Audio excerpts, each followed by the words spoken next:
पहाटे कोवळ्या प्रकाशाची एक रेषा दिसू लागली आणि संतोषला जाग आली.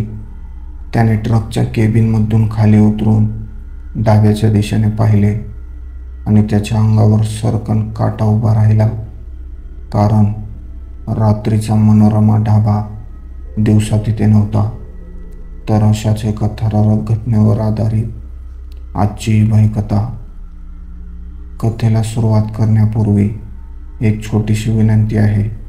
जर तुम्ही या चॅनलवर नवीन असाल आणि आत्तापर्यंत चॅनल सबस्क्राईब केला नसेल तर लगेच सबस्क्राईब करा आणि बेल आयकॉन दाबा, जेणेकरून भविष्यात येणारी कोणतीही थरारक कथा तुमच्यापासून दूर राहणार नाही. संध्याकाळचे 11:30 वाजले होते. ट्रक ड्रायव्हर संतोष तो पुणे हैदराबाद महामार्गावरून सोलापूर बायपासच्या ते निर्जन पट्ट्यातून आपला ट्रक चालवत होता. दिवसभराच्या दगदगीने शरीर थकून गेले होते आणि डोळ्यांवर झोपेचे दडपण येत होतं. बायपासच्या दुतर्फा फक्त अंधार आणि झाडीचं साम्राज्य होतं. रस्त्याच्या दोन्ही बाजूला दाट काळसर झाडी होती, जी रात्रीच्या वेळेस एखाद्या राक्षसाच्या सावलीसारखी भासत होती.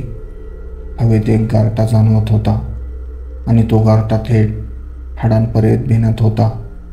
कुठेतरी लांबवर रातकिड्यांची एक सुरेख किरकिर ऐकू येत होती, ज्यामुळे शांतता अधिकच भेदक वाटत होती.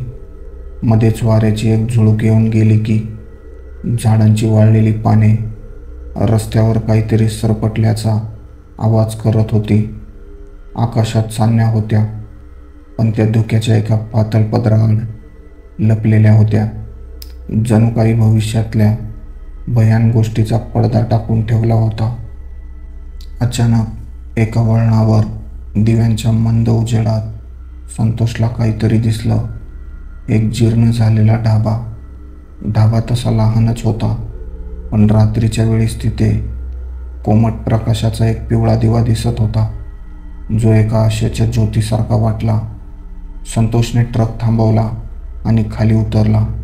ढाब्याचं नाव होतं मनोरमा.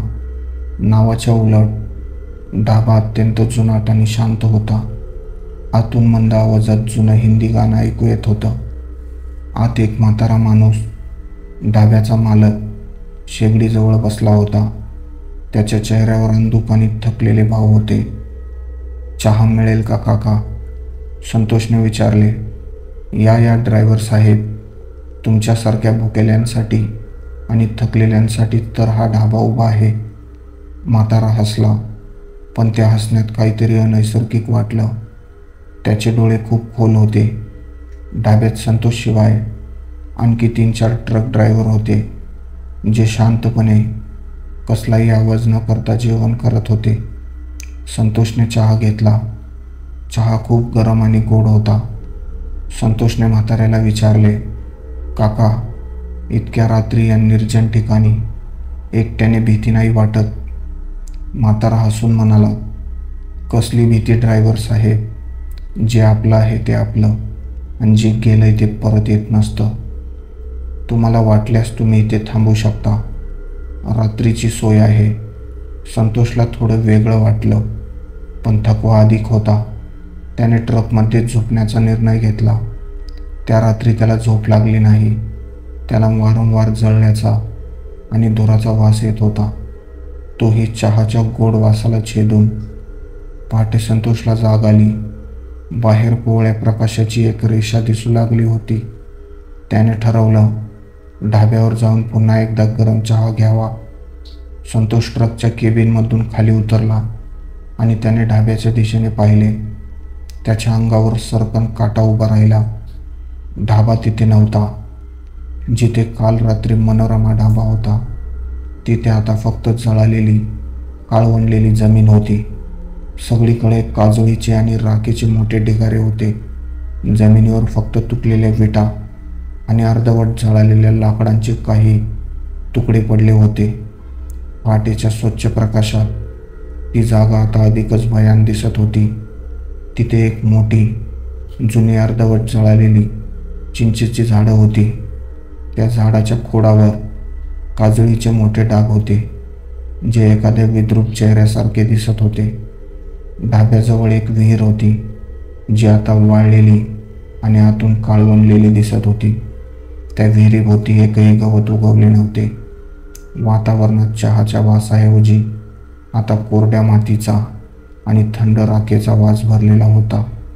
शांतता एवढी होती की स्वतःच्या श्वासाचा आवाजही मोठा वाटू लागला. संतोषला वाटलं आपल्याला भात झाला असेल. त्याने डोळे चोळले आणि पुन्हा पाहिले. नाही, काल रात्रीचं काहीच नव्हतं. ना चहाचं भांडं, ना म्हातारा, ना ते शांत ड्रायव्हर्स. तो भीतीने थरथरला. कालचा चहा, ती गाणी, म्हाताऱ्याचं बोलणं, सगळं खोटं होतं. संतोषने त्याच रस्त्याने जाणाऱ्या एका कारला थांबवलं. त्याने विचारलं, सर, इथे एक मनोरमा नावाचा ढाबा होता ना? कार चालकाने आश्चर्याने त्याच्याकडे पाहिले आणि म्हणाला, कुठला ढाबा? या बायपासवर गेल्या 10 वर्षापासून एकही ढाबा नाही आहे. इथे तर 10 वर्षापूर्वी एक मोठा अपघात झाला होता. एक ट्रक थेट ढाब्यात घुसला आणि आग लागून ढाबा जळून खाक झाला. त्यात ढाबा मालकासहित 3 ड्रायव्हर जिवंत जळाले होते. तेव्हापासून या ठिकाणी कोणी थांबत नाही. संतोषच्या पायाच्या खालची जमीन सरकली. त्याला आठवलं म्हाताऱ्याचे खोल गेलेले डोळे आणि ते शांतपणे जेवणारे ड्रायव्हर्स, ती 4 लोक. संतोष धावत आपल्या ट्रककडे गेला. त्याने ट्रक चालू केला आणि जास्तीत जास्त वेगाने तो तिथून निघाला. त्याच्या मनावर तो जळलेल्या ढाब्याचा आणि 4 मृत आत्म्याचा चेहरा कोरला गेला. मनोरमा ढाबा भूतकाळाची एक गोड आठवण बनून प्रत्येक रात्री त्या निर्जन रस्त्यावर उभा राहत असेल. संतोषने बायपास सोडला. त्याने समोरच्या आरशात पाहिलं. त्याच्या ट्रकच्या मागील बाजूस त्याने काल रात्री जिथे झोप घेतली होती त्या कॅबिनच्या खिडकीवर धुरकट बोटांनी एक मराठी अक्षर खरडलेले होते, पुन्हा भेटू ड्रायव्हर साहेब. आणि त्याखाली जळालेल्या मातीचा एक छोटासा डाग. संतोषने भीतीने ओरडून ट्रक थांबवला आणि त्याच्या ट्रकच्या टायरची खोलवरची निशाणी त्या जळालेल्या जागेवर उमटलेली पाहिली. त्याच्या ट्रकचे टायर काल रात्री मनोरमा ढाब्याच्या मातीत नव्हे तर जळलेल्या राखेच्या ढिगाऱ्यात रात्रभर उभे होते. तर ही होती आजची भाईकथा. व्हिडिओ आवडला असेल तर व्हिडिओला लाईक आणि शेअर करा आणि अशाच नवनवीन भाईकथा ऐकण्यासाठी चॅनलला सबस्क्राईब करायला विसरू नका, कारण खरी भीती अजून बाकी आहे.